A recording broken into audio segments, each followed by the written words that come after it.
మసక చీకటిలో త్రాడును చూసి పాముని భ్రమించి భయపడతాము.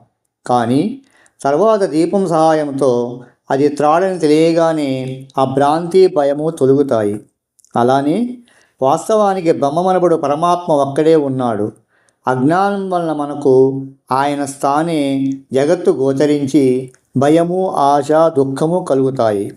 ఆత్మజ్ఞానమనే వెలుగు సహాయంతో పరమాత్మను తెలుసుకున్న క్షణంలోనే దుఃఖరహితము, ఆనందమయము అయిన బ్రహ్మమే సత్యమని అనుభవం అవుతుంది. అప్పుడు భయానికి, దుఃఖానికి కారణమైన జగత్తున్నదనే భ్రాంతి తొలుగుతుంది. అంటే ఈ జగత్తు మిథ్యా అని తేలిపోతుంది. సర్వత్రా నిండియున్న బ్రహ్మమే గురువు యొక్క నిజతత్వము. సచ్చిదానంద స్వరూపుడైన శ్రీ గురుదేవునికి హృదయపూర్వక నమస్కారము. ఆ పరబ్రహ్మమే సత్యమైనది.